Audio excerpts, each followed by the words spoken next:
si ça continue à pencher, c'est qu'il y a un problème, c'est qu'on est en train de couler. La chaloupe est tenue par un crochet, sauf que le crochet nous est passé à ça de la tête. Et là, le bateau, il était complètement couché. Avec l'hélicoptère, avec l'énorme faisceau lumineux qui tournait autour. Donc je suis allongée et là, je me dis, bon, le cerveau commande. Allez Isabelle, lève-toi. Mais les jambes, j'ai plus la motricité, donc je prends mes jambes et il n'y a rien. Et du coup, je tombe comme une poupée de chiffon.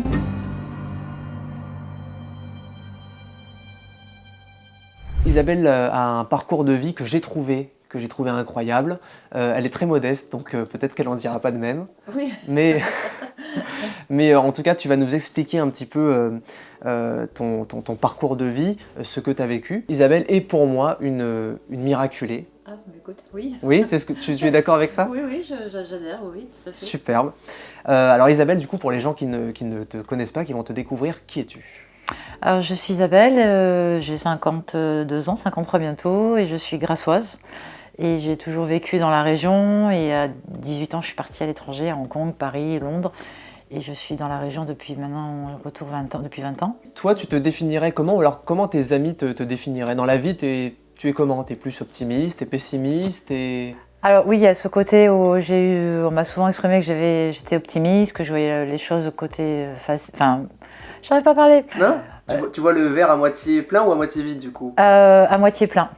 Bon, parfois je le vois à moitié vide, mais il y a toujours un côté voilà, où je vais de l'avant et dans des difficultés ou des sujets, j'essaye de rebondir et puis de foncer en fait. C'est pas toujours facile. Oui, c'est vrai, ouais. C'est pas toujours facile. On va revenir en 2012. Oui. Alors en 2012, c'était il y a 13 ans déjà, oui, quand on y pense. En 2012, en début d'année, tu décides de faire une croisière.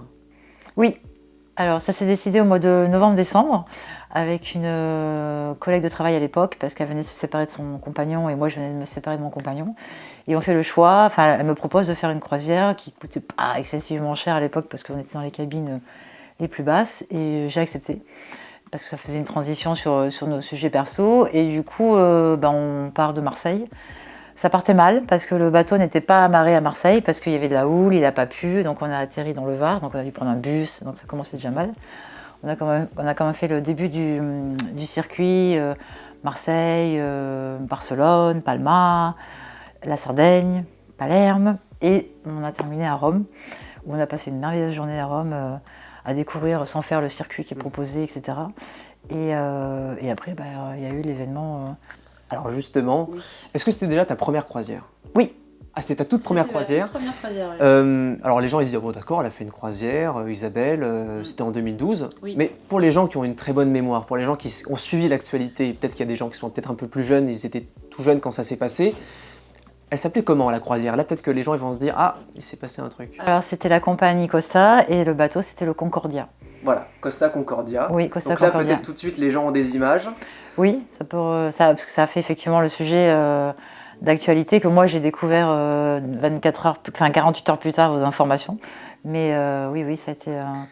Alors, déjà, c'est quoi le Costa Concordia? Enfin, la tragédie du Costa Concordia. Qu'est-ce qui s'est passé pour un rappel des faits aux personnes qui nous... Alors, quand il a quitté le port, je ne me rappelle plus du nom, qui était au nord de Rome. Il est parti avec? Oui, il me semble que c'est ça. Et du coup, en partant de ce port, on partait en direction de Savone. Et dans ce qu'on a su et compris un peu par la suite, de ce que j'ai compris, il passait devant l'île de Giglio. Et apparemment, il y avait une tradition qui faisait une révérence au port ou à l'île. Donc ça, c'est ce qu'on a déduit au fur et à mesure parce qu'on n'avait pas l'information sur le moment. Et voilà, donc du coup, il s'est un peu trop rapproché du bord, de la côte.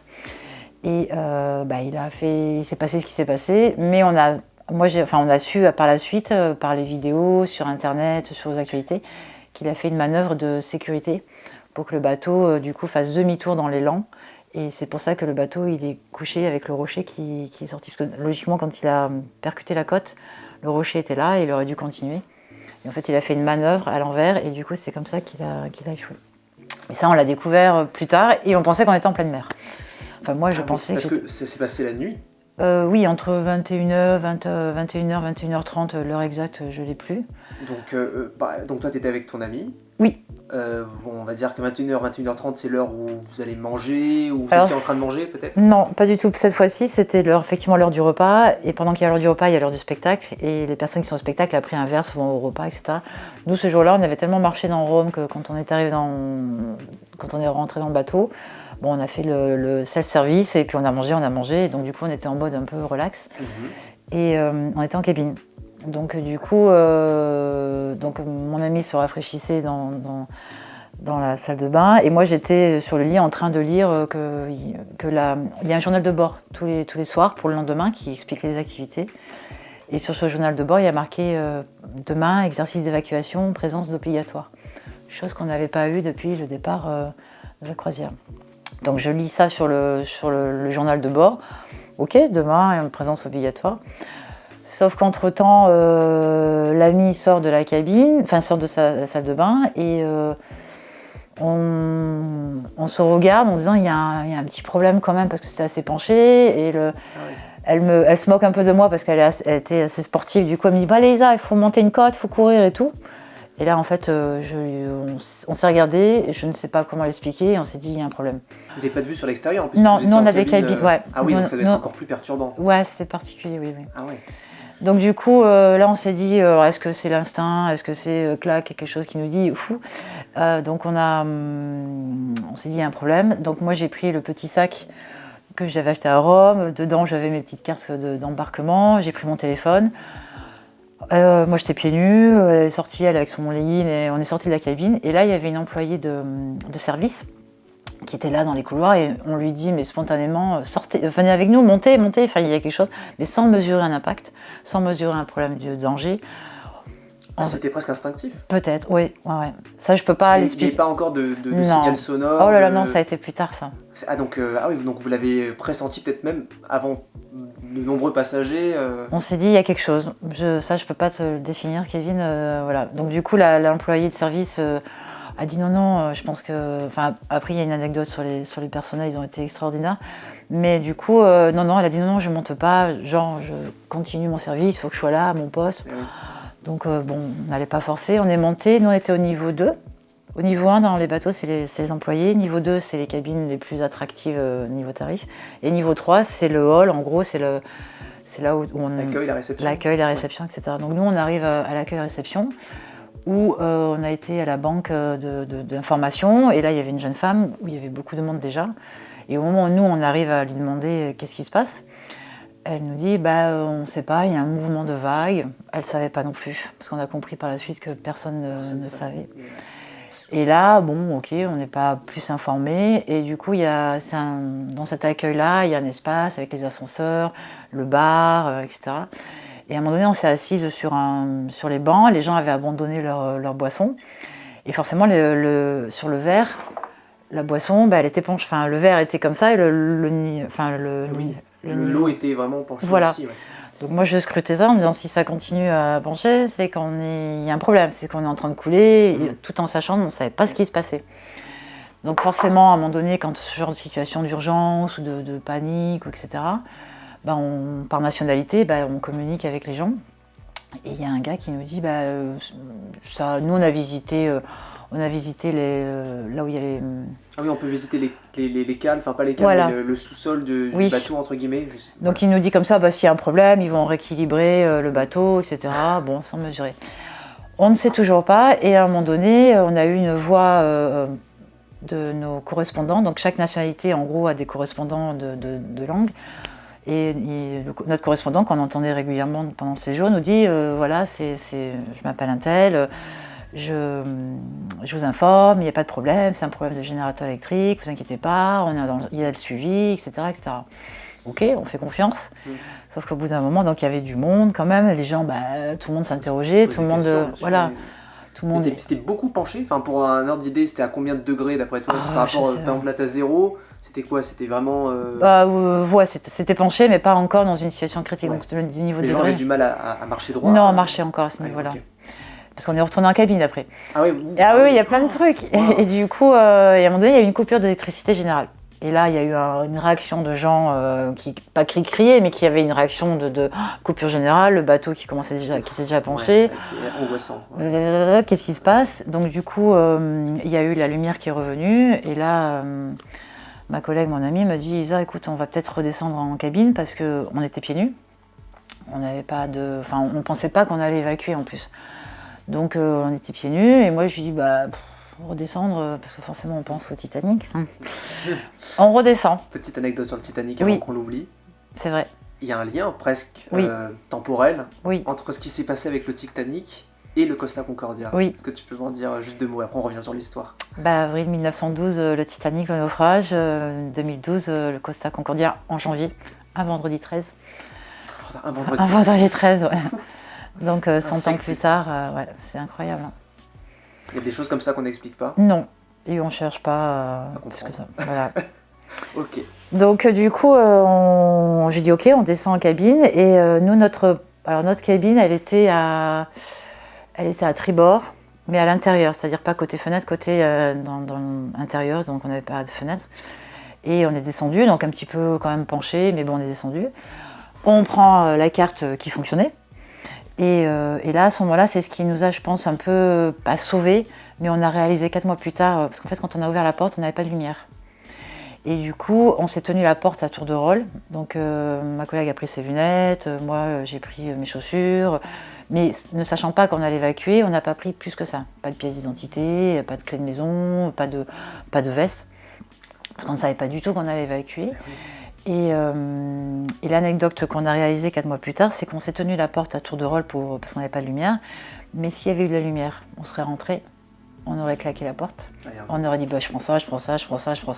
Et peut-être que on n'aurait peut-être pas pu ressortir parce que coupure d'électricité, oui, ça aurait bloqué la porte. Enfin, elle aurait pu être ça aurait utile. bloqué, mais notre cabine après, elle a été dans l'eau. Donc ça a écrasé, toute l'infrastructure du bateau bougeait. Donc 4 mois plus tard, quand on a déposé plainte à la gendarmerie maritime, on a réalisé qu'on s'est dit « Ah bah oui, s'il y avait eu de la lumière, peut-être qu'on aurait pris le temps, peut-être qu'on se serait dit je prends ça, et qu'on se serait peut-être retrouvé coincé dans la cabine. » Et ça, on l'a réalisé 4 mois plus tard. Ça doit être drôle, 4 mois plus tard. On se dit, parfois il y a certaines choses qui tiennent à pas grand-chose. Vous l'avez fait instinctivement, encore une fois. Voilà, tout à fait. C'est fou. Donc on est remonté avec les chaussures, et là, on est remonté au niveau 3. Et là, il y a eu la sirène d'évacuation. On a compris que la sirène qui marchait, c'était la sirène qu'il fallait évacuer. Ah oui, ce que j'ai oublié, Kevin, la première fois où on est sorti de la cabine, instinctivement aussi, je ne sais pas te dire, on a pris les gilets de sauvetage. Et on savait qu'ils étaient dans les placards, parce que quand tu es une fille, tu rentres dans un espace, tu ouvres tous les placards, etc. Donc on savait que les gilets étaient là. Donc en ayant pris mon petit sac de rhum, ma carte, on a pris instinctivement les gilets. Je ne sais pas te l'expliquer. Alors qu'il n'y avait pas encore de signal de détresse. Il n'y avait rien. Donc en redescendant, on avait les gilets avec nous, on est resté, on a pris le temps et on est remonté. Donc la sirène nous dit, on comprend qu'il faut évacuer sans qu'on nous dise quoi que ce soit. Et là, on monte au niveau 4. Et au niveau 4, c'est là où il y avait les chaloupes. Et du coup... Je sais pas, j'imagine déjà les chaloupes, la cohue. Est-ce qu'il y avait déjà un peu de la cohue, de l'excitation? Dans les escaliers, oui, parce que les gens tous sortaient de leur environnement. Il y en a qui étaient au restaurant, il y en a qui étaient au spectacle. Ah oui, le spectacle. Combien de personnes à peu près sur le bateau? 4000. 4000 personnes. Ouais. 4000. Avec l'équipage ou avec... Je me rappelle plus, mais... Pour des milliers de personnes, oui, ça fait beaucoup. Oui, ça fait beaucoup. Et du coup, là, on se retrouve dans les escaliers pour monter au niveau 4. Et moi, je me rappelle, j'ai une personne qui s'est retournée, qui m'a attaché le gilet de sauvetage. Donc, je dis, ok, ça devient sérieux. Et arrivé au niveau 4, en fait, on a compris que notre gilet faisait référence à notre cabine faisait référence à une chaloupe. Et moi, je voulais aller du côté où le bateau n'était pas penché, en fait. Eh oui, donc pas le plus loin de la mer, on va dire, du niveau de la mer, en gros. Donc on y va, et puis le gars il fait non, c'est de l'autre côté, votre cabine. Voilà, c'est là qu'on comprend que le gilet fait référence à une chaloupe, la cabine et tout. En même temps, vous ne le saviez pas parce que vous n'avez pas encore fait les exercices de sécurité. Exactement. Et on mesure rien du tout, parce qu'il y a tout le monde qui est là, etc. Donc effectivement, il y a les chaloupes, et il y a un mouvement, un brouhaha, des gens qui s'exécutent à faire des choses, mais on ne mesure pas qui c'est. Les gens cherchent à accéder. Donc nous, on se présente à une première chaloupe, où il y avait du monde, ok, donc on comprend qu'on ne peut pas, donc on y va à une autre, mais il n'y a pas que nous. Il n'y a pas que nous. Donc à la deuxième, on voit que c'est pas possible, on retourne à la première. Et à la première, je ne sais pas non plus te l'expliquer, Kevin, on arrive sur la chaloupe, on monte et on s'assoit sur le rebord. C'est-à-dire qu'en fait, la chaloupe, à l'intérieur, tu as des bancs. Donc là, il y avait déjà beaucoup de monde à l'intérieur. Et nous, on était les 2 dernières. On arrive, on s'assoit et on s'assoit au bord de la chaloupe, dans l'espace de l'encadrement de la porte. Et là, moi, je me retourne et je me dis, mais waouh, moi, je suis assise et toutes ces personnes, enfin, j'y suis, mais qu'est-ce qu'on fait? Enfin, j'étais un petit peu aussi, pas gênée, mais je me dis, waouh, enfin, faut que, pourquoi, voilà, bon, bref. Et la chaloupe était encore que rigide, en fait. Et ils arrivent à décrocher, donc là, la chaloupe, elle bouge, sachant que le bateau était déjà penché, parce que ça a une incidence aussi par la suite. Donc les gens réagissent, nous on était au bord, enfin. Et après, on comprend qu'il faut que les bras de la chaloupe s'avancent pour s'écarter du bateau et pour que ça soit plus loin, etc. Donc ça prend un petit peu de temps. Ils essayent, merci à eux. Et du coup, à un moment donné, ils arrivent à ce que ça descende. Et une fois que nous, donc ça c'est mon histoire moi, une fois que nous on arrive sur l'eau et qu'ils démarrent la chaloupe, en fait la chaloupe est tenue par un crochet, mais le bateau penché. Et le gros crochet en ferraille, raclé, en démarrant la chaloupe, ça a raclé. Sauf que le crochet nous est passé à ça de la tête. Donc on entend racler, donc on nous dit de nous pencher, etc. Et à un moment donné, on ne sait pas ce qui se passe, on ne mesure pas qu'il y a un crochet, on ne mesure pas tout ça. Et du coup, on penche la tête et quand je lève la tête, le crochet il nous est passé à ça. Il aurait pu nous taper. Ouais, enfin, vous décapiter. Oui, voilà, ou avoir un gros bobo sur la tête. Donc on réalise et puis après on voit le crochet qui est dans le vide en fait, puisque la chaloupe part. Et là on arrive sur l'île en 2 minutes. Vous étiez vraiment à côté, quoi. On était à côté, vraiment à côté. Ouais. Et là, première entrée, première sur la chaloupe, première à sortir. On sort, donc on est aidés bien sûr. C'est la nuit, le port, il n'y a personne, il n'y a que nous, les personnes naufragées. Et on comprend qu'il y a quand même déjà un tas de gilets, donc on pose notre gilet. Et là on se retrouve sur le port avec ce cadre, en fait, ce tableau, je ne sais pas comment on dit, c'est pas un... Qu'est-ce que vous voyez là sur l'île? Sur l'île, on est tous pareil, on est tous là à se demander ce qui se passe. On voit le bateau dans la nuit, mais on voit le bateau il y avait encore des lumières, et penché, on voit le va-et-vient, les gens qui parlent, et puis on est sur un endroit de port fermé. Sauf qu'après cet événement, les habitants ont bien compris qu'il y avait un problème, ils ont ouvert, il y avait une boutique souvenir, donc nous on a été dans la boutique souvenir et c'est là qu'on a compris qu'on était à l'île de Giglio. En Toscane, c'est ça? Ouais. Vers la Toscane, ouais. Voilà. Et moi c'est vrai que j'ai appelé une fois qu'on était sur le port, j'ai appelé mes parents, je me suis dit waouh, il faut que je les contacte, parce que s'ils apprennent ça demain, ils vont pas comprendre, ils vont se faire du souci.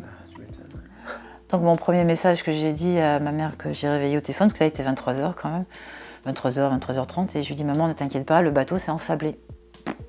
Ah, tu savais pas encore que c'était une brèche Je savais rien du tout. Donc je lui dis t'inquiète pas, je suis sur la terre ferme, le bateau, il y a eu un incident, le bateau s'est ensablé. Voilà, donc bon. Et après j'ai appelé mon papa qui quand j'ai appelé tard, il s'est dit mais qui c'est qui m'appelle à cette heure-là? Et je lui dis papa t'inquiète pas, je lui répète et là il me dit ok d'accord Isa, il me dit on te voit bientôt alors. Je sais pas. Ouais, sur une île. Il était endormi, il réalisait pas tout ça. Ouais, je pense qu'il a pas trop bien compris ce que ça impliquait. Oui, voilà. Ouais. Et du coup, on va dans une salle commune, collective, une salle municipale pour aller aux toilettes, pour se demander mon avis. Entre-temps, l'île s'est un peu réveillée.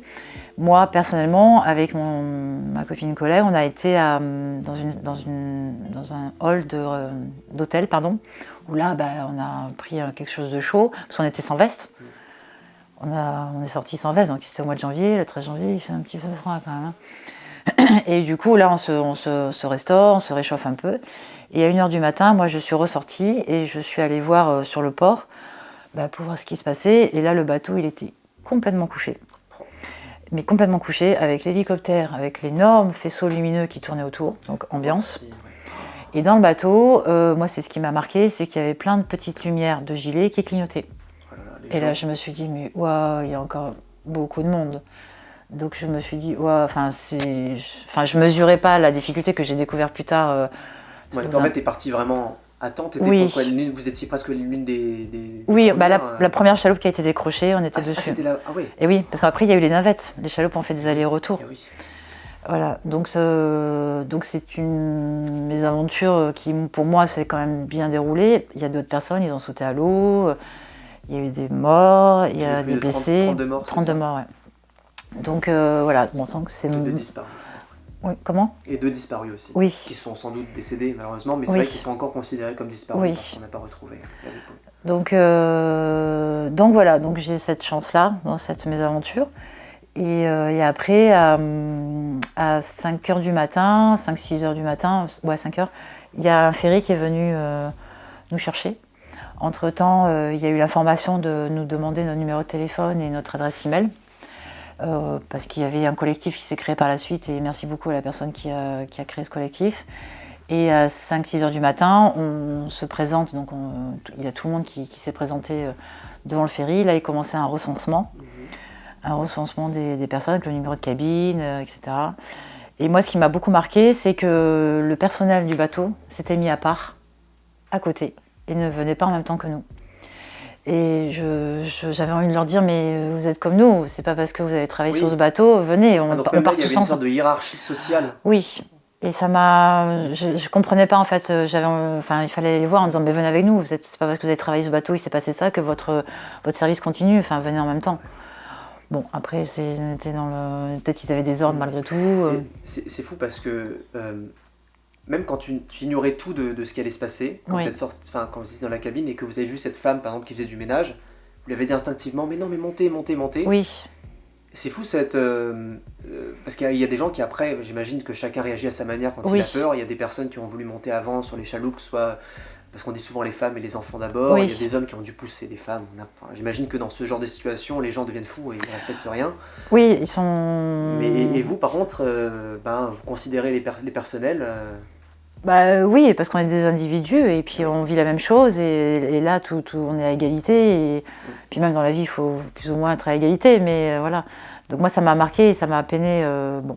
Après, peut-être qu'ils avaient aussi dans leur formation les passagers en premier, vous en dernier. Je sais pas, je mesure pas. Mais bon. En tout cas, c'était pas le cas du commandant de bord, du capitaine. Schettino, monsieur Schettino. Je dis monsieur. Capitaine. Pour le rappeler aux gens, du coup, ce capitaine donc, qui a fait cette révérence, on va dire, au large de l'île de Giglio, on l'a vu dans le Titanic, parce qu'on parlait du Titanic à l'instant. Que fait le capitaine du Titanic? Il décide, voilà, on va pas spoiler le film, on va spoiler si c'est un film connu, il faut que vous l'ayez vu. Oui, c'est ça. Il décide de rester jusqu'au bout. Son bateau, son navire. Il me semble que c'est vraiment comme ça que ça doit se passer. Enfin, non, sauf s'il peut partir après que tout le monde soit parti, il peut le faire. Mais là, ça a été l'inverse. C'est-à-dire que ce capitaine de bord doit assurer jusqu'au bout, d'être, pas maître à bord, mais d'être le commandant du navire jusqu'à que tous les passagers soient partis et soient en sécurité. Et ça a été le cas pour vous? Non. Enfin, ça aussi, on l'a appris beaucoup plus tard. Mais non, il est parti et apparemment, de ce qu'on avait compris à l'époque, il se serait caché. Bon, ça, je ne vais pas polémiquer dessus, mais il serait caché dans un bateau dans le port. Mais bon, ça, je ne peux pas affirmer. Il me semble qu'il y a des audios qui sont ressortis avec je ne sais pas si c'était le maire, parce que le maire de l'île, de Giglio, il me semble qu'il était très actif aussi. Il a même fait un acte héroïque, enfin je sais plus. Oui, je pense que de mémoire, il est monté. Et il disait, non mais qu'est-ce que vous faites? Remontez à bord, remontez à bord. Il disait ça, il criait, il me semble, au capitaine. Et même lui, il était... qu'est-ce qui se passe? Ouais. Et dans ce côté où le bateau venait faire une sorte de révérence ou se rapprocher de cette côte, quand on a été rapatrié après, donc ça je passe une étape, mais forcément on a été rapatrié par notre lieu de départ, donc on est parti en bus de Savone, donc je passe vraiment une étape et les gens en parlent. Dans ce genre d'événement, les gens ne se connaissent pas, donc on était entre Français, mais on communique entre eux, on raconte, voilà. Et il y a 2 personnes, il y a un couple qui nous a dit, nous on est monté exprès au Pont Neuf pour aller fumer une cigarette, etc. Et on s'est dit, waouh, il est bien prêt le bateau quand même, hein. Et il y a un deuxième couple qui nous a dit, nous on savait qu'il y avait une révérence qui se faisait, c'est pour ça qu'on est monté pour se voir C'était prévu. Voilà, donc ça c'est ce qu'on a entendu. Donc apparemment ça serait C'est quelque chose qui se faisait. Mais ce qui est incroyable, c'est que... Je peux pas l'affirmer, mais... on a su ensuite que la brèche faisait entre 70 et 100 mètres de long. Oui. Ce qui est énorme, et donc on se dit, mais... c'est-à-dire qu'il a dû heurter violemment quand même les rochers sous-marins. À aucun moment vous avez entendu un bruit, un impact, il n'y a rien eu. Alors moi, à mon niveau, non. Parce que vous étiez plus proche de... Oui. C'est fou. Mais quand on est dans un tel volume de navires, je veux dire, on a une totale confiance et on n'imagine pas une seule seconde qu'il y a un problème. On n'imagine pas une seule seconde que... on se doute, on fait confiance que tout est maîtrisé, tout est sous contrôle, surveillé. Alors, ce qu'on a pu déduire, c'est peut-être qu'ils avaient désactivé les radars sous-marins des côtes. Enfin bon, ça, je ne peux pas le confirmer ni le dire. Il y a une enquête sûrement qui a été faite. Oui. Après, donc voilà. Mais après, pour revenir au début, après quand le ferry est venu nous chercher, donc c'était très tôt, il faisait toujours froid, et les Italiens arrivent à San Stefano, ils ont été formidables. Donc le ferry, c'est le ferry où il y a les camions qui arrivent, etc. Donc on était tous, ça fait un peu une situation comment dire, comme un peu des naufragés qui arrivent dans un bateau, aidez-nous. Mais là, ils avaient mis les tentes, ils avaient mis le côté nous apporter des couvertures, donner une boisson chaude, nous redemander notre nom. On avait qu'à suivre en fait. Et là, on s'est dit, waouh, merci quoi. Donc ils ont été formidables. Après, le temps a été long parce que le temps qu'ils mettent en place une structure pour rapatrier tout le monde, pour mettre des bus. Parce que l'étape suivante, c'était Savone. Et l'étape suivante, on a été Savone. Donc ils avaient mis aussi des choses pour se restaurer, pour aller aux commodités. Et à Savone, pareil, on a attendu. Ils mettaient en place d'autres bus pour aller sur Marseille, parce que notre départ était Marseille. Mais comme moi j'habite la région et que ma collègue habitait Nice, voilà, on a pu demander. S'arrêter avant. Ouais. Oui, parce que là, il faut tout mettre en place, il y a des milliers de personnes qui arrivent. Oui.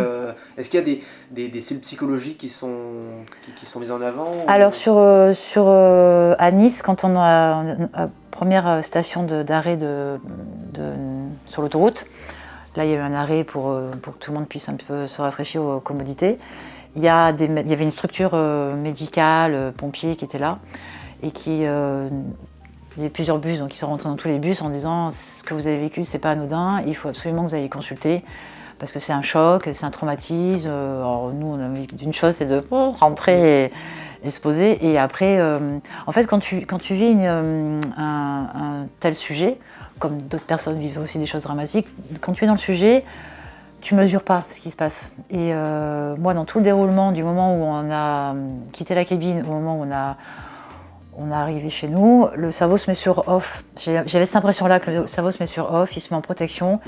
Et parce qu'on n'a pas paniqué, à un moment donné on s'est dit on a un petit peu peur là, mais on n'a pas fait de crise d'hystérie. Et je pense que le cerveau se met sur off en disant allez, canalise-toi et voilà. Et justement, du coup, ça arrive pas plusieurs semaines après, plusieurs mois après ou... Pas le traumatisme, mais le choc, des fois, ça arrive plus tard quand ça se produit. Oui, la prise de conscience. Sauf que moi, une semaine plus tard, j'ai vu une sophrologue qui a annulé tous les rendez-vous pour me voir. C'est une personne que je ne connaissais pas, qui m'a été conseillée. Et elle m'a fait une consultation où, quand je suis arrivée, je lui ai dit moi ça va. Enfin, compte tenu de l'histoire, compte tenu des soucis qu'il y a eu, des disparus, moi ça va, pas de problème. Et en fait, elle m'a dit non, dans votre tête, il y a un tiroir, on va ouvrir le tiroir, on va prendre les papiers, on va les classer correctement, ça fera partie toujours de votre histoire et de votre vie, et on va ranger correctement ça. Parce qu'elle me dit, si un jour vous avez un souci, un autre traumatisme plus tard, un autre choc, ça risque d'être compliqué, ça va se cumuler et ça va être très compliqué pour vous de surmonter. Voilà, donc je l'ai fait assez rapidement, j'ai eu cette chance-là aussi. Et voilà. Par contre, donc ça s'est passé vendredi soir, vendredi 13. Samedi soir, rapatrié, donc on est rentré, il était plus de minuit. Et le dimanche, on se remet, et c'est là où moi j'allume les informations, et c'est là où je prends conscience. Parce qu'en fait, voir les informations aux actualités, voir des images qu'on n'a pas vues, voir le sujet, l'intensité. Vous y étiez, quoi. Voilà, et là on se dit, ah oui, quand même, j'étais là. Et du coup, entre ce qu'on a vécu et entre ce qu'on voit, on fait un regroupement. Et là, c'est là où moi j'ai pris conscience en me disant, ah oui, quand même, c'est pas anodin cette histoire. Et voilà. Une histoire incroyable. Et là, de toute façon, ça, je le montrerai à la caméra. Ce sont les vraies cartes du coup. Je vois je cacherai ton nom, hein, bien sûr. Mais du 8 janvier 2012 au 15 janvier 2012, cabine 2229. Il y a une autre histoire dont on voudrait parler. Je ne sais plus exactement en quelle année, donc c'est plusieurs années après le Costa Concordia. Oui. Il t'arrive autre chose encore, de diamétralement différent, Oui. mais qui va te toucher énormément aussi, personnellement. Voilà. Est-ce que tu peux nous en dire plus? Oui. Écoute, j'ai en juin 2019, j'ai été diagnostiquée d'un cancer du sein à 47 ans. Et du coup, moi qui n'étais jamais malade, qui après le Costa, j'ai repris mon travail. Dès le lundi, j'étais au travail. Enfin, voilà, j'étais dans un côté on y va, etc. Donc ça, c'est quelque chose qui m'est tombé dessus parce que je ne m'y attendais pas. Et c'était un contrôle classique. Et du coup, là, je rentre dans une sphère de rendez-vous, de diagnostic. Donc j'étais à un stade 3, donc un stade assez élevé.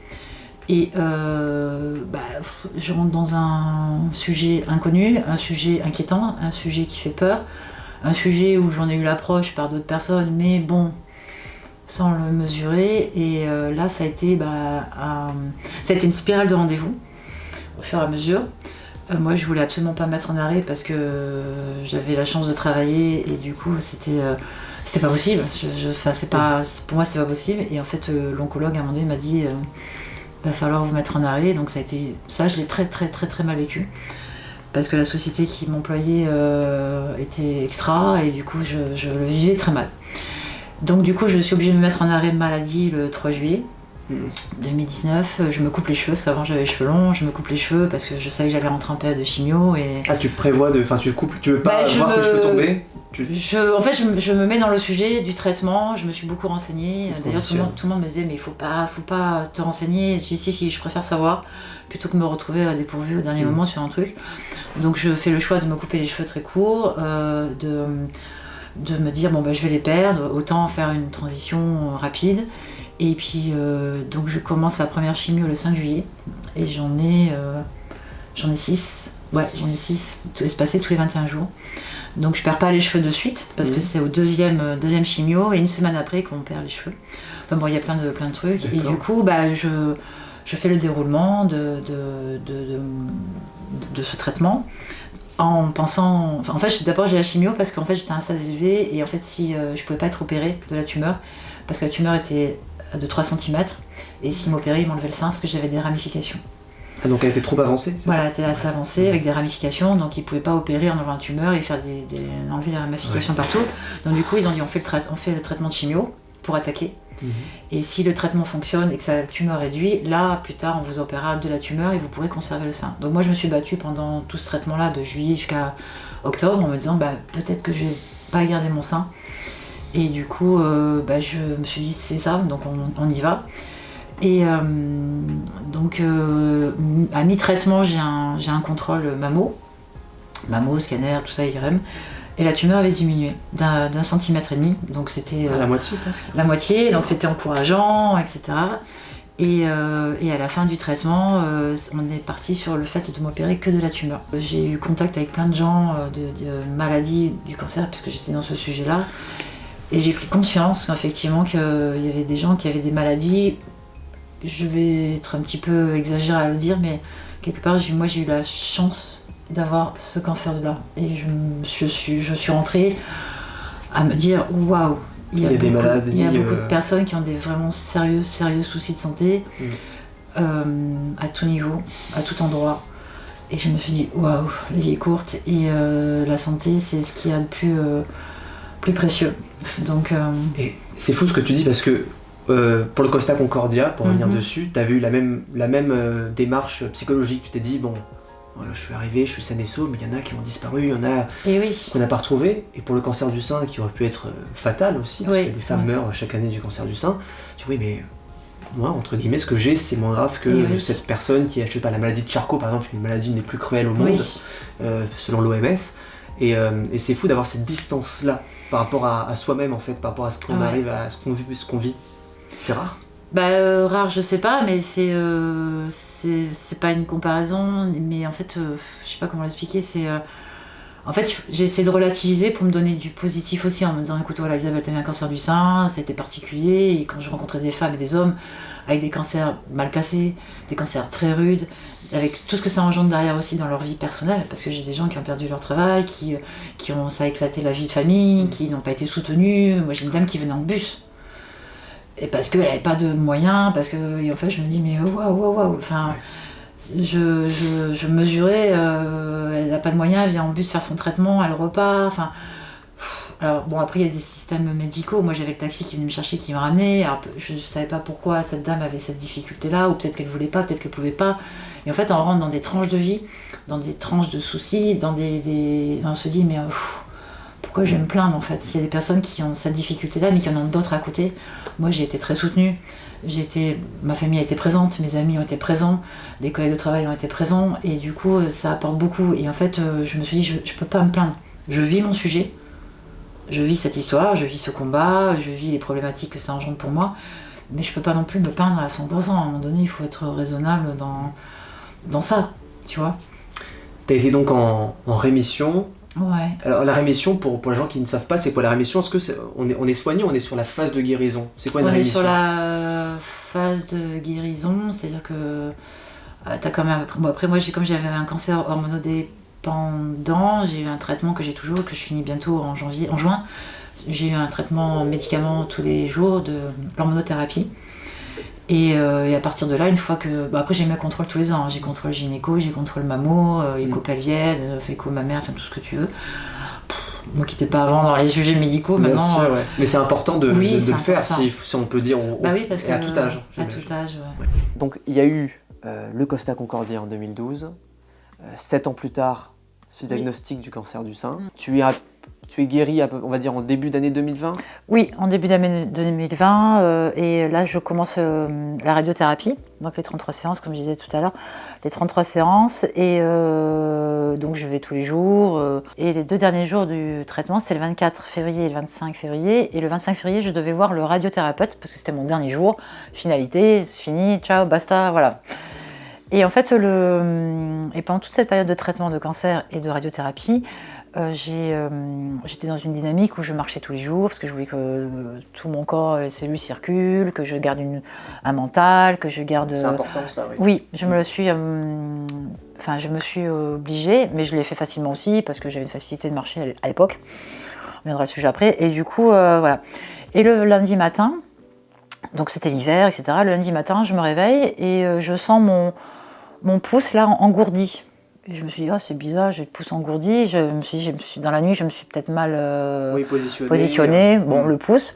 Et au moment où je mets les pieds par terre, j'ai les pieds, ils étaient engourdis, bizarres. Je me suis dit, waouh, qu'est-ce que c'est que ça? Enfin, donc je me dis, il y a un problème, mes pieds. Bon.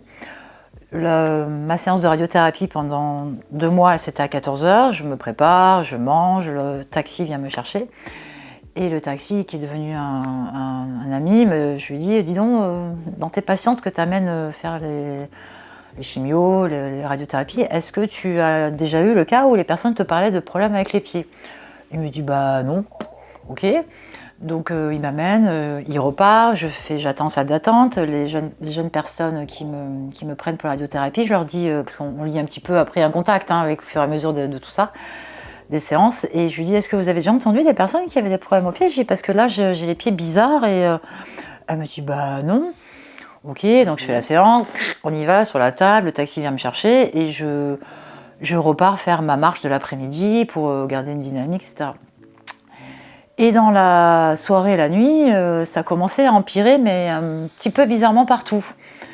Donc à un moment donné, à 11h du soir, j'appelle le SAMU pour avoir un avis d'un médecin. J'avais les jambes bizarres, etc. Engourdi Ouais, engourdi. Et puis voilà, j'avais une motricité qui partait un peu en cacahuète.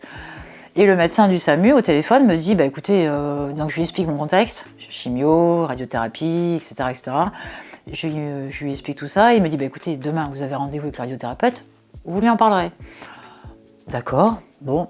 La nuit se passe, et le lendemain matin, je me lève, et là j'étais dans un état, je marchais comme si j'étais sous alcool, et je marche comme si j'étais alcoolisée, et je marchais comme les petits enfants quand ils apprennent à marcher, c'est-à-dire qu'ils titubent, ils n'ont pas l'équilibre, je marchais comme ça. Donc là, j'appelle le collègue taxi qui devait me prendre à 14h, je dis écoute, si tu as une bande passante ce matin, viens me chercher, parce qu'il faut que j'aille à la maison médicale, et il se passe quelque chose, je ne sais pas. Donc super sympa, entre 2 créneaux, 2 rendez-vous, parce que c'est hyper serré leur course, il vient me chercher, il me dépose à la maison médicale. Là, je descends du taxi, je marche, mais vraiment bizarrement. Et je me présente à l'accueil en disant voilà ce qui est Marie, c'est pas. Et entre-temps, un des médecins, donc j'attends, un des médecins me fait rentrer. Je suis dans un box, donc il y a plusieurs box, il y a la salle du médecin. J'attends, et du coup, je la résume quand même, parce que sinon ça va être long. Et à un moment donné, le médecin me dit qu'est-ce qui vous arrive ? Je dis écoutez, je sais pas. Et entre-temps, il m'avait vu un peu me déplacer, mon genou partait en arrière, je me tenais. Et je dis je ne sais pas, docteur, voilà ce qui est ma situation. J'ai ça depuis hier matin, mais ça s'aggrave. Il m'a dit vous verrez votre radiothérapeute cet après-midi, vous verrez avec lui. Et là, je lui ai dit non, docteur, moi, il y a un problème, faites-moi au moins une analyse de sang, que s'il y a un souci. Bon, ça, c'est le côté partie médicale où j'étais un petit peu. Et il me fait une analyse de sang, je rentre chez moi, je monte les escaliers un peu difficilement, parce que moi, j'habitais à l'époque dans une maison avec mes parents, moi, j'étais au rez-de-chaussée, mes parents étaient au-dessus, ma tante à côté, enfin. Je me pose, je mange, le taxi vient me chercher. Et quand il vient me chercher, mes parents m'avaient donné une canne, donc j'avais la canne. Arrivé au centre médical, enfin au centre de soins, le taxi me dit je t'amène. Et en fait, il me tenait par le bras, il m'a amené à la salle d'attente, il m'a fait asseoir. Et là, au moment où la jeune femme vient me chercher pour faire la séance, je n'arrivais plus à me lever. Donc je lui ai dit excusez-moi, mais j'arrive pas à me lever là. Et donc elle m'avait vu la veille. Et tu paniques là Je me dis faut que je fasse ma séance. Et ma dernière séance, faut que je voie le médecin après. Et qu'est-ce qui se passe? Donc objectif, allez, on fait étape par étape. Je fais ma séance, après je vois le médecin et après on avise. Donc là elle me dit bougez pas, je vais vous chercher un fauteuil roulant. Donc elle me met sur le fauteuil roulant, clac clac clac. Elle m'aide à me déshabiller du corps, clac clac clac. Elle m'aide à me mettre sur la table. On fait la séance, pop paf. Et puis je retourne en fauteuil roulant. Et là je me présente devant le secrétariat du radiothérapeute, j'ai rendez-vous, oui. Donc le médecin me reçoit, il me dit qu'est-ce qui vous arrive? Je dis je sais pas. Oui, parce qu'il t'a vu quelques jours avant. Oui, quelques jours avant, debout là, bien. Il te voit en fauteuil roulant, il comprend rien. Donc il me fait le rendez-vous sur le traitement de la radiothérapie, tout se passe bien, il est content, machin et tout, et il me dit je dis je sais pas docteur. Donc là, sur place, il me dit je vous envoie directement faire un IRM cérébral au cas où il y a un problème. Donc là je commence un peu à me dire s'il y a un problème au cerveau, je suis en train de me dégrader. Donc hop là, on me fait monter là-haut. L'IRM se fait très rapidement, j'ai le résultat très rapidement, et le résultat, il n'y a rien. Donc moi je redescends, j'intercepte le secrétariat, le radiothérapeute, il me dit très bien. Et on me laisse partir comme ça. Entre-temps, j'ai dû le taxi, la personne du taxi, je l'avais prévenu que j'allais faire un IRM, parce que lui, ça lui bouscule tout son planning de course. Et donc je sors du bâtiment en fauteuil roulant, et puis je vais vers lui, donc il m'installe dans le taxi, il ramène le fauteuil roulant, on part chez moi, il me ramène chez moi, là il y a mon père qui m'attendait, donc mon père me prend, donc le taxi merci, puis il part faire son activité. Et là je me mets sur le lit, et puis je me pose parce que je sais pas ce qui se passe, je comprends rien. Moi dans ma tête le cerveau commande, tout va bien en fait, quelque part, même s'il y a ça, mais l'IRM a dit il y a rien, donc t'étais soulagée à ce moment-là ou soulagée oui, parce que ça m'a stressée. Je veux dire, si mon cerveau commence à donner de mauvaises informations et qui commence un peu à partir en cacahuète. Sauf qu'à un moment donné, il faut que j'aille aux toilettes. Donc je suis allongée et là je me dis le cerveau commande, allez Isabelle, lève-toi. Mais les jambes, j'ai plus la motricité, donc je prends mes jambes et je les mets de chaque côté du lit. Mais mon cerveau dit lève-toi, c'est bon, t'es capable. Sauf que y a rien. Et du coup, je tombe comme une poupée de chiffon. Tu t'écroules. Je tombe par terre. Et là, je me dis mais waouh, il faut que j'aille aux toilettes. Donc je vais sur le derrière, je rampe pour aller aux toilettes. Là, impossible de me lever. Et là, du coup, à un moment donné, je me dis il y a un problème. Et là, je me dis il y a un souci. Donc entre-temps, mon père vient. Et il me dit, Isabelle, il faudrait peut-être appeler les pompiers. Je dis oui, parce que là, je pense qu'il y a vraiment un souci. Et je dis, attends, j'ai 2-3 coups de fil à passer, sauf que mon téléphone était resté sur ma commode. Donc mon père, entre-temps, dit t'inquiète, je gère. T'étais par terre, hein? Ouais, j'étais par terre, ouais. Et puis je voulais pas affoler mon père, je voulais pas lui faire du souci plus que ça. Je dis non, t'inquiète, il faut que je passe de coups de fil. Donc je vais du côté où il y a mon meuble, avec mon bras, je soulève mon bras pour récupérer mon téléphone qui était sur le meuble. Tout le corps était paralysé. Paralysé, je commençais à avoir les membres comme ça. Donc je soulève mon bras pour prendre le téléphone. Et puis là, tant bien que mal, je prends mon téléphone et puis j'essaye de chercher le coup de fil et j'appelle les pompiers.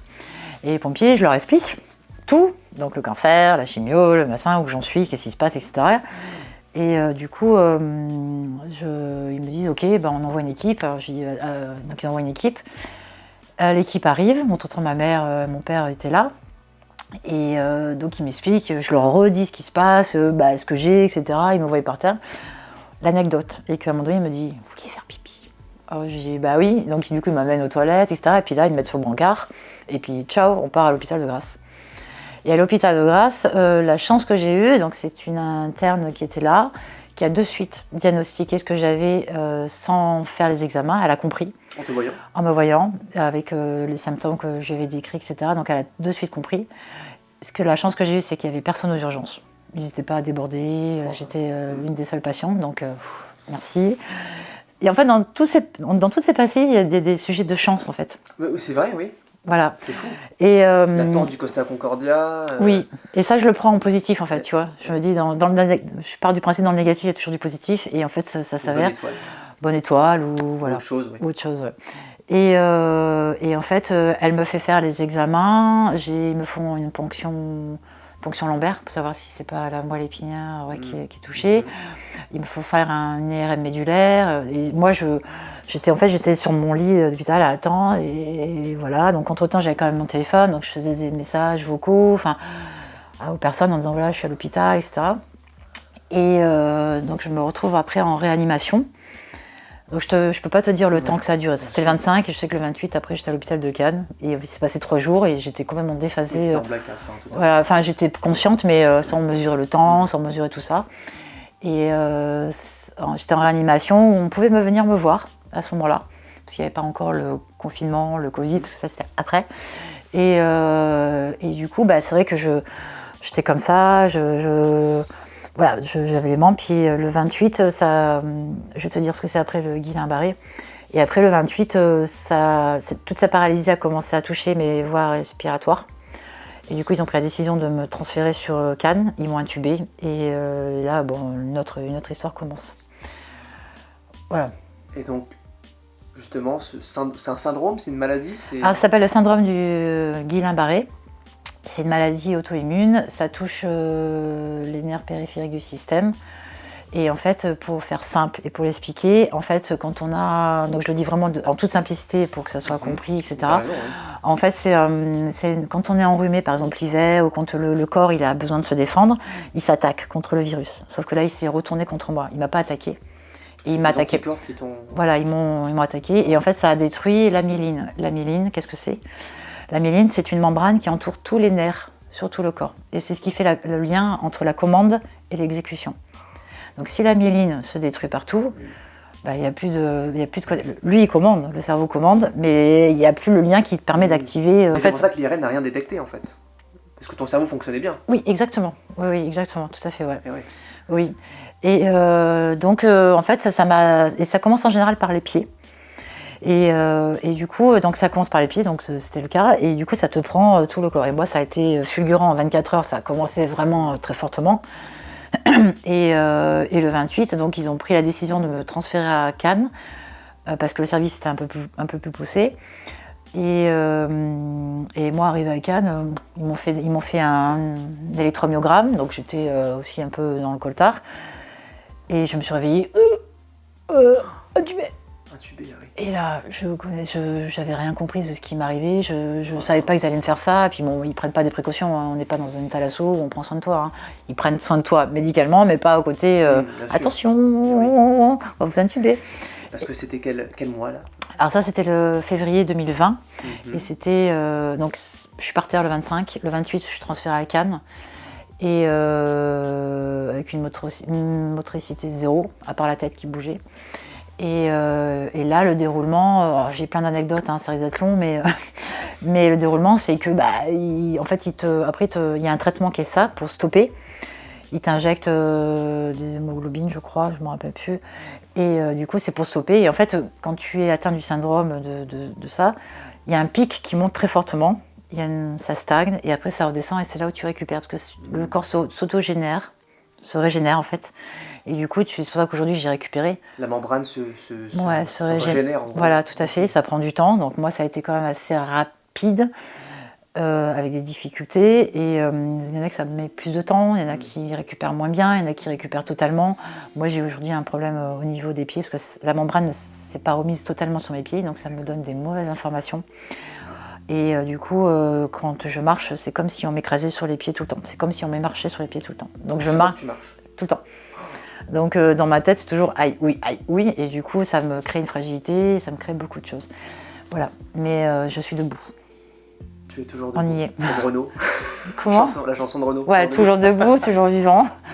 Voilà. Et après, sur le déroulement de la période à Cannes, parce qu'à ce moment-là, il y avait le virus. Il y a eu le fameux coronavirus. Que je ne maîtrisais pas du tout, parce que moi j'étais hors contexte. 2020. Donc à Cannes, j'ai eu beaucoup de monde qui sont venus me voir, ma famille, mes amis, tout. Donc toutes les personnes, donc ça a été très chaleureux, mais impossible de communiquer. Et parce que je ne pouvais pas communiquer. Et du coup, là, à ce moment-là, j'ai fait un lâcher-prise.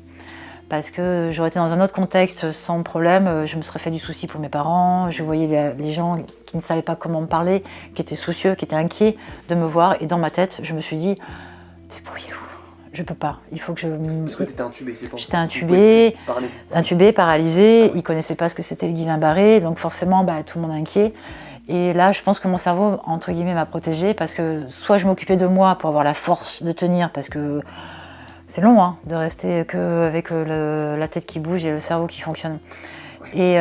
Et du coup, soit je me préoccupais, je me faisais du souci pour les personnes, et en fait mon cerveau a dû se dire « occupe-toi de toi », ils se débrouillent tous. Ouais. Il s'est protégé. Il s'est protégé. Comme le Costa. Voilà. Et ça c'est bien, parce que sinon j'aurais pas pu tenir, pas pu avoir la force. Donc ce qui m'a beaucoup aidé, donc toutes les personnes qui sont venues, qui me soulevaient les membres, parce qu'en fait, le membre ne bouge pas. Donc du coup, il me soulevait les bras, il me soulevait les jambes. Enfin, j'ai eu une équipe d'amis formidable. Mes parents venaient tous les jours. Et 2 anecdotes sur la communication quand tu es intubé, ce qui peut aider. Mes parents, la première fois, ils m'ont vu, du coup, ils me voyaient à Grasse, pas intubé, ils me voyaient à Cannes, intubé. C'était terrible pour eux. D'horreur, ouais. Ça a été horrible, ça a été difficile pour eux. Et mon papa s'est dit comment on va faire pour communiquer avec elle. Et dans la nuit, il a eu l'idée, donc il l'a fait après rapidement. Il a pris un ancien calendrier cartonné et il a imprimé recto verso, donc sur une feuille A3. Et il a fait, d'un côté, il a fait 5 colonnes. La première colonne, c'était que les voyelles. Et les 4 autres colonnes, c'était les consonnes. Donc B, C, D, voilà. Et de l'autre côté, c'est les chiffres. Et en fait, il est venu avec ce calendrier. Et il me disait, Isabelle, si on veut communiquer, alors ma mère avait le cahier avec le stylo, il disait, bon Isabelle, on va faire un mot, première colonne, donc il me dit, ça commence par une voyelle, non, et ça commence par ça, donc il disait B, C, D, et à chaque fois qu'il faisait toutes les lettres, moi je disais non comme ça, ou oui, on écrivait les mots comme ça. C'est ingénieux. C'est ingénieux, ça m'a demandé moi beaucoup d'énergie, mais je le remercie parce que ça m'a permis un petit peu de m'exprimer. Et l'anecdote par rapport à ça dans le déroulement avec les équipes médicales, un jour, il y a un monsieur qui vient. Alors, je ne peux pas te dire si c'est un infirmier, un aide-soignant, un médecin, un interne, je ne sais pas.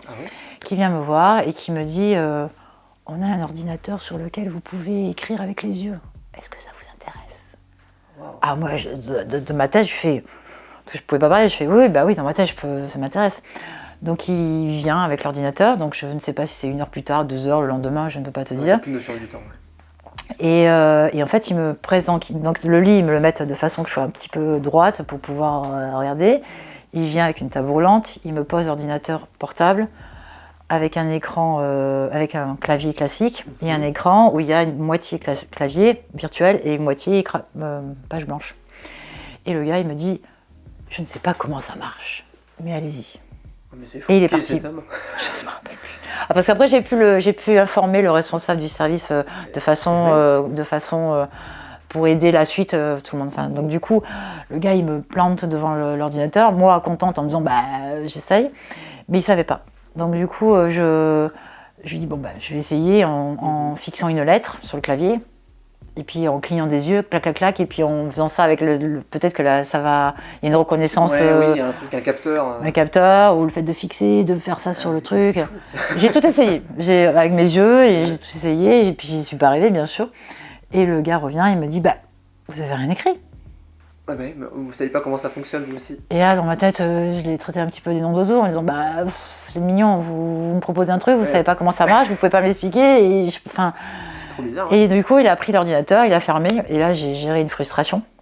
Mais qui cet homme? Je sais pas. Est-ce qu'il travaille là-dedans? Pourquoi il avait un ordinateur? Il sait pas comment ça fonctionne? Alors, je pense que c'était quelqu'un du médical, enfin, quelqu'un qui Ah ouais? peut-être un infirmier, peut-être, ou je sais pas. Et du coup, donc là, il repart, je gère une frustration, une déception, en me disant, mince, c'était la possibilité pour moi d'écrire. La journée un petit peu. Oui, et puis ça m'aurait permis d'écrire et de dire ce que je ressentais, parce que j'ai eu beaucoup de choses en douleur aussi, enfin, c'était galère. Hein. Et bon, donc j'ai géré. Je me suis dit, c'est pas grave, je gère ça, lâche prise, c'est pas grave. Et là, je fais un bond à mon retour à la maison. Ok. Donc je fais vraiment un bond. Je sors de la clinique, parce qu'après j'étais à Nice, je sors de la clinique en mai, et en juillet, le chef de service de Cannes m'appelle en me disant, je fais le tour des patients qui étaient dans mon service à cette période-là, donc une période compliquée avec le confinement, le Covid, etc. Je viens prendre de vos nouvelles parce que vous avez fait partie de mon service. Donc je lui explique le parcours que j'ai eu entre-temps, la rééducation, les problématiques que j'ai aujourd'hui. Et après, je lui ai dit, j'ai deux choses à vous communiquer. La première, c'est j'ai une aide-soignante un jour où j'étais en état de crise, de stress, elle a réussi à me calmer. Et j'avais son badge avec son nom, et je me suis dit, le jour où je sors, je voudrais témoigner que cette personne, elle m'a aidé à soulager. Je ne mesure pas son travail, je ne mesure pas sa personnalité, mais je dis, voilà, docteur, je voudrais qu'elle le sache, parce que ce jour-là, elle m'a vraiment aidée, elle m'a aidé à m'apaiser. Elle a été super. Sans mots, sans rien, mais voilà. Parce qu'elle m'a caressé la tête, etc. D'accord. Donc il me dit, soyez assuré que j'irai lui dire, et voilà. Et deuxièmement, voilà, je lui raconte l'histoire de l'ordinateur. Donc je lui dis, je ne vous dis pas ça pour contester, etc., mais je vous le dis pour utilité. Que la personne dans votre service qui a cet ordinateur qui est amené à voir les patients, déjà qu'elle sache comment il fonctionne, qu'elle soit à même de pouvoir l'expliquer de façon adaptée. Je dis parce que moi, je suis entre guillemets jeune, mais une personne âgée ou une personne plus jeune, il faut adapter le transfert de savoir comment expliquer. Alors je dis voilà, c'est juste pour vous dire que pour la suite, il faudrait que ça soit. Parce que moi j'ai géré une frustration, bon ça va, mais c'est dommage, ça aurait pu aider, et ça pourra aider. Quoi. Bah oui. Si on sait l'utiliser. Voilà, donc il en a pris note, il m'a dit je vous remercie pour ça, voilà. Ok.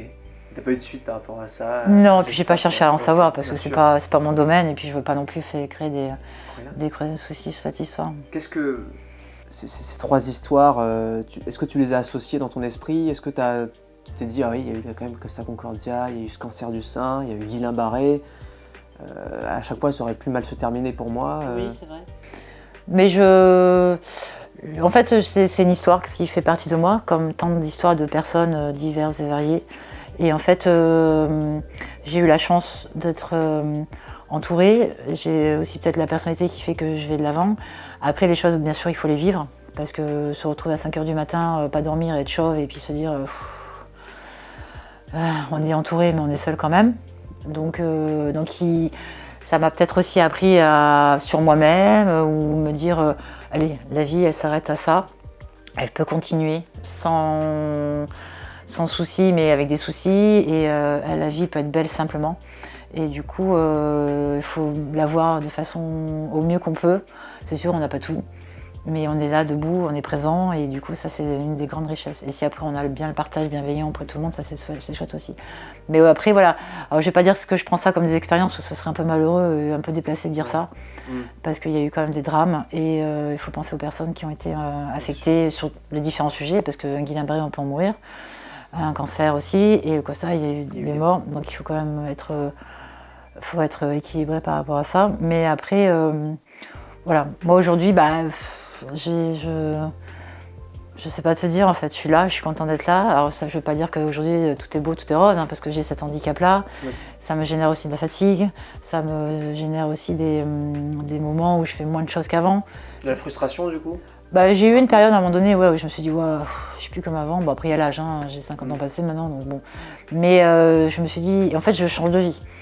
Donc du coup, change de vie, bah, change l'approche des choses, change tes possibilités d'eux, et t'es plus comme avant, mais t'es quand même debout. Je trouve c'est plutôt cool, quoi.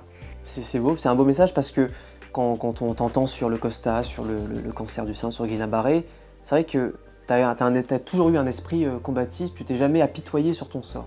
Bah non, parce que peut-être que je sais pas faire, ou peut-être que je voulais pas faire, peut-être, et peut-être que je voulais m'en sortir, et puis ça sert à rien. Enfin, je dis ça. Après, chacun réagit comme il peut vraiment. Hein. Bien sûr. Peut-être que je voulais pas m'apitoyer sur mon sort. Et après, attention, il faut savoir, Kevin, c'est que dès le départ avec ce cancer, je m'étais dit, si je véhicule une image négative, ou des mots négatifs, ou une attitude négative, j'ai les personnes en face. Oui. Et les personnes, quand tu communiques de façon plutôt adaptée, bienveillante, cool, etc., les personnes te répondent à la hauteur. Mais si par exemple, moi, si j'avais dit, voilà, j'ai un cancer, je suis malheureuse, et machin, je vais perdre mes cheveux et tout, les personnes en face reçoivent ça, elles sont déjà très mal à l'aise par ce qui t'arrive, et ça leur met aussi un poids à se dire, mais comment je lui réponds ? Oui. Qu'est-ce que je lui dis ? C'est fou, tu as eu le recul nécessaire de te dire que... Parce que j'avais besoin d'un retour de communication positif aussi. Parce que c'est mieux pour le rétablissement de... Alors j'avais besoin parce que je voulais que les personnes en face soient à l'aise, et que j'ai un échange normal. Tu vois, je voulais que si je disais, bon ben voilà, le cancer c'est ça, je vais me couper les cheveux, je vais faire ci, je vais faire ça, je marche tous les jours, les personnes voient qu'effectivement j'ai un cancer, c'est positif, et du coup ça leur laisse la facilité et l'aisance de pouvoir répondre de façon... Oui, je sais que... Ils marchent pas sur des œufs, quoi. Ils n'ont pas peur de dire des choses qui pourraient être contrariées, ou qui pourraient être blessées davantage. Et je pouvais pas, moi, en fait je voulais pas que quelqu'un me parle avec de la peine, ou avec... Bon, il y en a eu, bien sûr, c'est normal, mais je voulais pas que quelqu'un se retrouve... T'apitoie tout le temps ou... Bah oui, parce que la vie est là malgré tout, même quand tu es en traitement ou quand tu es en difficulté, donc voilà. Alors ce qui m'a changé aujourd'hui, c'est que... je sais pas comment te dire, j'essaye de prendre les choses moins à cœur, de lâcher prise, et ce qui m'a changé, c'est par contre la condition physique. Bon, après dans l'état d'esprit, le même. Je sais pas si ça te surprend. Non. Voilà. Je vois ce que tu veux dire. Mais après, je reste moi-même. Il y a des sujets qui me contrarient. Si ma voiture tombe en panne, je râle. Enfin, tu vois, si le reste un humain, quoi. Oui, voilà. Mais après, ces situations-là, m'ont quand même influencé sur comment que les choses sont simples. Ouais. Tu vois, si j'ai la chance de me lever, il fait beau, il fait pas beau, voilà, je le prends comme ça. Quoi. Oui, en fait, tu essayes de plus, comment dire, sur les choses sur lesquelles on n'a pas de pouvoir, ça sert à rien de s'y attarder trop et de... Oui, tout à fait. Parce que dans tous les cas, c'est comme ça. Telles qu'elles sont, quoi. Mais par contre, ce qui m'a quand même fait pris conscience, c'est que on peut passer très près de la fin d'une vie, en fait, par mon histoire ou par d'autres histoires. Donc en fait, on est vraiment éphémère sur cette planète. Et des fois, j'ai des prises de conscience de ça en me disant, waouh, en fait, un accident bête, un souci de santé bête, n'importe quoi, quelque chose notre santé se dégrade rapidement ou sur du long terme. Et ça, c'est... on est là, mais on n'est pas là, quoi. Enfin, demain, moi, je te parle aujourd'hui, et peut-être dans 15 jours, Kevin, je te répondrai plus au téléphone, parce que... Moi non plus. Mais voilà, et en fait, ça... ça tient qu'à un fil. Ça tient qu'à un fil par mes situations, parce que les personnes que j'ai connues, que je connais ou que j'ai connues qui ne sont plus là, toute personne, que ce soit famille, amis, collègues, des connaissances, etc. Et en fait, plus tu prends de l'âge et plus tu as des situations comme ça qui sont raides, tu te dis, waouh, oui, là je mesure que tout peut s'arrêter, et faisons attention aussi aux uns aux autres. Bon, après, on ne peut pas... C'est vrai que la temporalité, c'est un truc qui me... Plus tu prends de l'âge, souvent, par exemple, quand je vois mes grands-parents, je me dis, ils connaissent beaucoup plus de morts que de vivants. Ouais. Et c'est dur parce qu'ils ont dû... Enfin, quand t'es papy-mamie, tu t'as vu peut-être tes frères et sœurs décédés, tes meilleurs amis mourir, tes parents mourir, tes grands-parents mourir. Ouais. Et moi, j'ai 27 ans, j'ai encore la chance d'avoir mes 2 parents. T'es loin de ce sujet. Voilà, mes grands-parents du côté de ma mère sont encore en vie, ceux de mon père non, mais je me dis, c'est des étapes, c'est horrible à imaginer en fait. Oui. Puis ça leur renvoie à eux-mêmes ce sujet, en disant bah, ça sera mon tour. Voilà. Donc, bon, moi aussi, pareil, je suis pas âgée, mais quand je vois très bien ce que tu veux dire, c'est qu'en fait, tout le monde disparaît et à un moment donné, tu dis bah, ça va être mon tour. Et quand? Le plus tard possible, parce que j'ai plein de choses à faire encore. Mais c'est vrai que c'est. Voilà. L'importance de profiter de oui. chaque instant, même si parfois, c'est vrai, quand on voit le monde, l'état dans lequel il est, c'est compliqué, l'actualité, tout ça. Mais profiter de chaque instant, c'est des choses très simples aussi. C'est un échange avec quelqu'un. Là, je profite avec toi, par exemple, c'est la vie. Je peux profiter cet après-midi d'aller faire une balade. Et puis de profiter, tu vois, des choses très simples, prendre un café, c'est pas besoin fortunément. Lire un bon livre, aussi, voilà. Après, tout se mesure et on a les moyens, bah, on profite encore plus. On n'a pas de moyens, bah, on profite à notre niveau et voilà. Ah, merci à toi Isabelle, merci à toi. Voilà, si vous avez aussi des histoires comme Isabelle, des histoires à raconter, des témoignages inspirants, des choses qui vous sont arrivées, n'hésitez pas à m'écrire, il y a juste l'adresse mail qui est juste là, en bas. Pour le moment, je fais des vidéos dans le 06, dans mon secteur, dans la région sud. Mais si jamais votre histoire est vraiment exceptionnelle et que vous n'habitez pas là où j'habite, je pourrais me déplacer. Voilà, n'hésitez pas à m'écrire, je serai très ravi de lire vos témoignages et puis ça fera vivre la chaîne et comme tu dis, voilà, des gens pourraient se reconnaître. Voilà. Prendre connaissance. Exactement. Merci à toi Isabelle. Merci beaucoup Kevin, merci à toi. Merci à vous de nous avoir écoutés. Merci. Et puis je vous souhaite d'excellentes journées, prenez soin de vous, prenez soin de vos proches, c'est le plus important.